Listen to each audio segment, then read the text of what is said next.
Hello everyone, this is Rakhi and welcome back to my channel. आज मैं आप लोग के साथ शेयर करूँगी क्लास 7 का एसएसटी का चैप्टर, जिसका नेम होगा ज्योग्राफी पार्ट है ये, जिसका नेम होगा वाटर।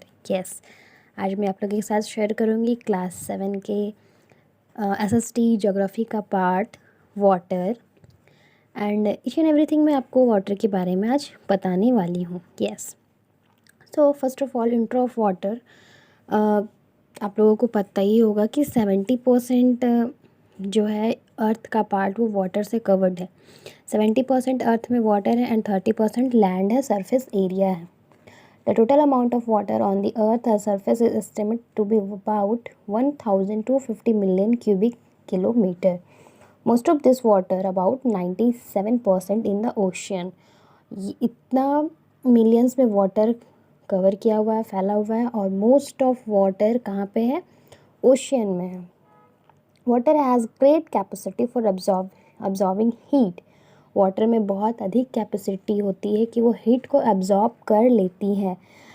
इसीलिए water has great solvent power in transforming the soluble minerals. इसीलिए वाटर को ग्रेट सॉल्वेंट पावर भी कहा गया है। एंड अब हम लोग थोड़ा बात कर लेते हैं डिस्ट्रीब्यूशन ऑफ वाटर। वाटर कहाँ पे कितने क्वांटिटी में अवेलेबल हैं with a picture. First, ocean, seas and waves. वहाँ पे 97.2% वाटर है ओशियन सी में। आइस कैप्स की बात करें तो 2%। आइस के रूप में वाटर 2% अवेलेबल है। एंड लेक्स, रिवर्स की बात करें तो 0.0091% वाटर अवेलेबल हैं। ग्राउंड वाटर 0.70, एंड इस 0.70 का ही यूज़ पूरे अर्थ के लोग कर रहे हैं। डोमेस्टिक यूज़ में, इंडस्ट्रियल, सारी चीज़ में हम लोग ग्राउंड वाटर का ही यूज़ करते हैं। एटमॉस्फेयर में 0.002% वाटर अवेलेबल है। एंड अदर्स की बात करें तो 0.0889% वाटर है। टोटल ऐड करें तो ये 100% हो जाती हैं। तो जो टोटल 100% वाटर थी उसमें से ओशियन ही अधिक पार्ट लिए हुए हैं 97.2%। इसके अलावा सारे पार्ट में वाटर डिस्ट्रीब्यूट है। तो ये था डिस्ट्रीब्यूशन ऑफ वाटर बॉडीज़, और ये बहुत सारे प्लेसेस पे वाटर इस तरह से अवेलेबल हैं। अब आते हैं water cycle. Water cycle with a picture मैं आप लोगों को एक्सप्लेन करती हूँ। Water from the different water bodies reaches the atmospheric through evaporation. बहुत सारे वाटर बॉडीज से, for example lake, river, sea, ocean, pond, सारी जगह से वाटर जो है वो हीट होता है और उसके बाद वाटर वेपर होने लगता है। अधिक हीट मिलने से वो एटमॉस्फेयर में वाटर ऊपर की ओर जाने लगती है to the loss of heat. The process of condensation take place, this water vapor in convert back into water drop, and next process जो कंडेंसेशन होता है इससे ये वाटर फिर से वाटर ड्रॉप बन जाता है। This lead to precipitation in the form of rain. और फिर इसके बाद थर्ड मेथड जो होता है वो होता है प्रिसिपिटेशन, एंड इससे ये जो वाटर ड्रॉप बना था वो रेन में कन्वर्ट होता है और रेन के थ्रू वापस से लैंड में, अर्थ में आ जाती है। एंड ये तीन प्रोसेस से water again and again repeat होते हैं। Water that fall on land form of rain collect in pond, floor, stream, river. This river carry water back to the ocean. अब ये वाटर ये फॉल होगा रैन के थ्रू, ये river, pond, ये सब में आएंगे और ये फिर से मूव ऑन होकर के ओशियंस में ही जाते हैं। एंड इसी प्रोसेस को हम लोग वाटर साइकिल बोलते हैं, और ये ना ही कभी एंड होगा। तो ये 4 प्रोसेस था, 4 to 5, जो कि वाटर साइकिल कहलाता है। और ये वाटर साइकिल, ये प्रोसेस हमेशा होती रहती हैं। अब हम लोग आते हैं temperature of ocean water. Ocean water का टेम्परेचर हमेशा 26 डिग्री सेल्सियस रहता है, ये एवरेज टेम्परेचर है। अब हम लोग बात करते हैं सैलिनिटी ऑफ ओशियन वाटर, क्योंकि हम लोगों को पता है कि ओशन में जो वाटर वो सॉल्टी होता है, तो उसके बारे में बात कर लें। It is estimated that every 1000 gram of ocean water, 1000 gram, has 35 gram of dissolved salt. Her every 1000 gram ocean water में 35 ग्राम क्या रहता है? साल्ट रहता है। साल्ट उसमें मिक्स रहती है। Average salinity is 35 per thousand. The amount of salinity varies from one part of the ocean to another. ये सारे ओशन का एवरेज बताया गया है कि इतने 35 ग्राम वो साल्ट उसमें तो मिक्स ही रहते हैं। दैट्स वाई ओशियन का वाटर क्या होता है, सॉल्टी होता है। अब हम लोग बात करते हैं circulation of ocean water. Yes, ocean water भी का भी सर्कुलेशन होता है। इसके भी 3 प्रोसेस है। प्रिवेलिंग विंड्स विद्यमान हवाएं, तेज रफ्तार वाली। Second, difference in temperature and salinity of ocean water, temperature में डिफरेंस आना, टेम्परेचर का इंक्रीज़ करना डिक्रीज़ करना, इससे भी ओशन वाटर का सर्कुलेशन होता है।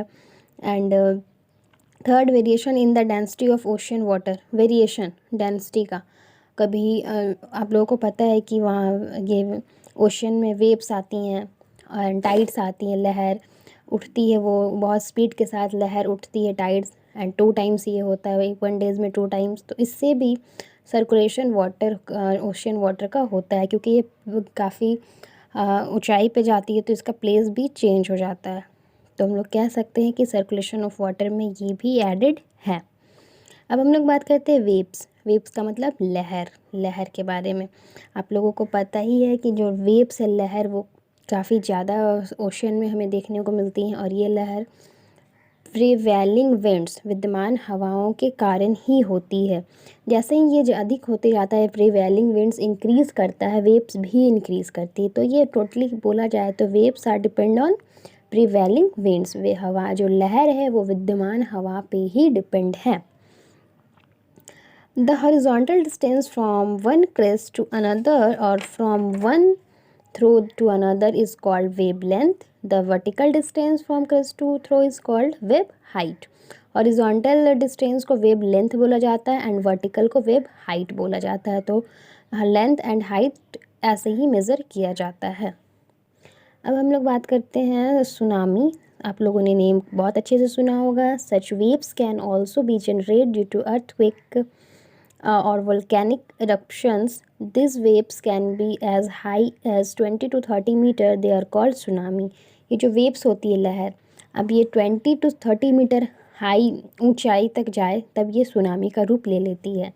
और ये सुनामी जो वर्ड है, सुनामी इज़ जापानीज़ वर्ड, ये जापानीज़ वर्ड है। इसका मतलब ही हो जाता है, इसका मतलब होता है TSU stand of harbour and nami NAMI stand for waves, तेज लहर।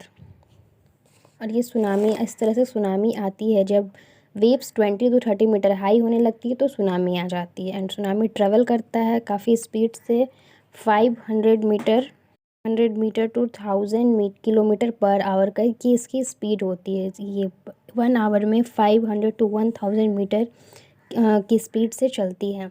अब एक एग्जांपल लेती हूँ, the Indian ocean tsunami of 2004 में 2004 में एक सुनामी आई थी। ये एग्जांपल को मैं बहुत अच्छे से लेती हूँ ताकि आप लोगों को और अच्छे से क्लियर हो जाए कि हाँ ये सुनामी क्या चीज़ है।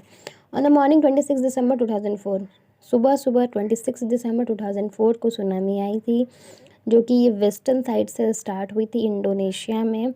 एंड ये इसका जो स्पीड था वो 9.1 की स्पीड था। It was third largest earthquake, और ये थर्ड लार्जेस्ट अर्थक्वेक इसे माना गया था, थर्ड नंबर पे था। इससे पहले जो 2 सुनामी आई थी 1960 एंड 1964 में, तो 1960 में जो आई थी उसकी स्पीड थी 9.5 एंड 1964 में जो हुई थी वो 9.2 थी।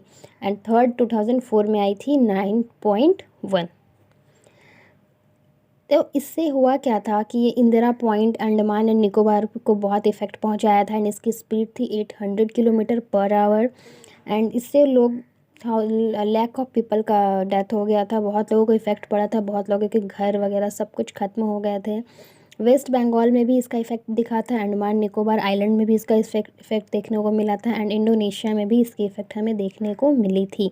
तो ये थी सुनामी का स्पीड, एंड ये कब आई, कितनी स्पीड से आई, रिक्टर स्केल इसका क्या था, ईच एंड एवरीथिंग। जब हवाएं काफ़ी स्पीड से उठती हैं, वेव्स, लहरें, तब सुनामी आती है। और वो कुछ टाइम के लिए ही रहती हैं लेकिन बहुत इफ़ेक्ट कर जाती हैं। तो ये था एग्जाम्पल ऑफ सुनामी। अब हम लोग बात करते हैं tides, jowar.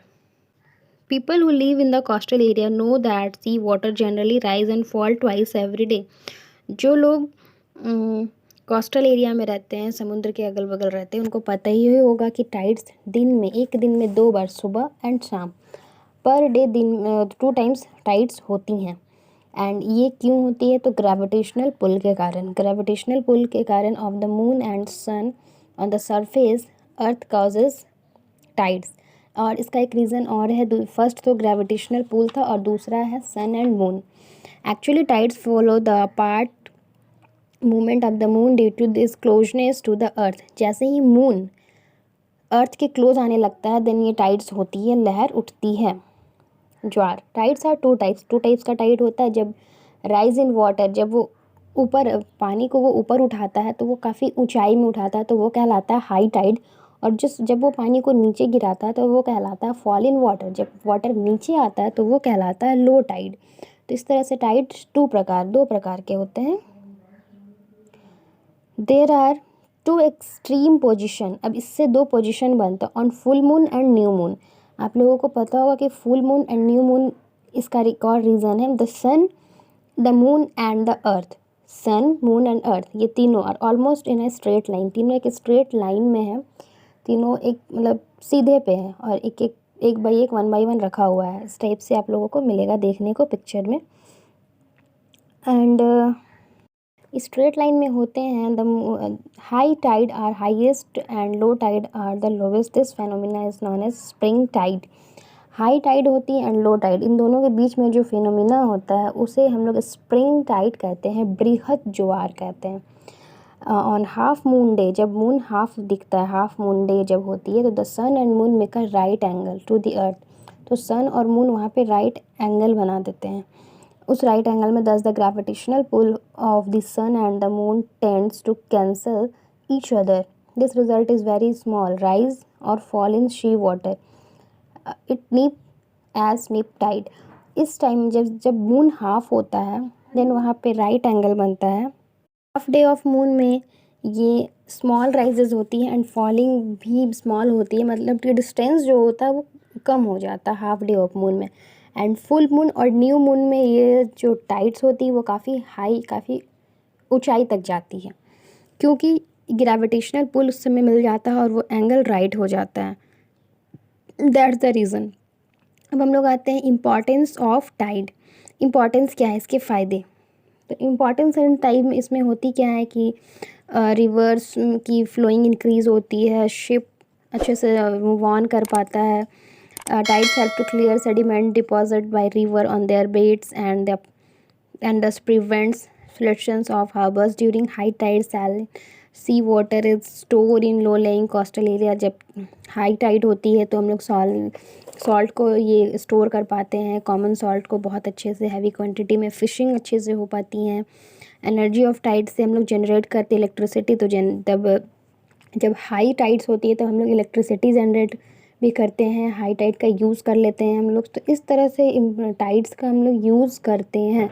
And new moon and full moon में ये टाइड्स बहुत हाई होती हैं, पूर्णिमा और अमावस्या जिसे हम लोग कहते हैं, बिकॉज इस समय ये मून, अर्थ एंड सन तीनों स्ट्रेट एंगल पे होता है। Once again I repeat it, ये तीनों स्ट्रेट एंगल में होता है।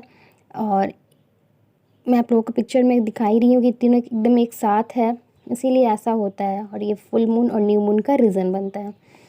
अब आते हैं ओशियन करंट। ओशियन में करंट कैसे होता है? तो ocean water move from one part to ocean to another. वो ओशियन का जो वाटर होता है वो वन पार्ट से दूसरे पार्ट में मूव ऑन करती है। एंड ये जो जहाँ पे पहुँचती है जिस डायरेक्शन में, उस डायरेक्शन को, उस सरफेस एरिया को जहाँ पे ये पहुँचती है उस सरफेस एरिया ही ओशियन करंट कहलाता है।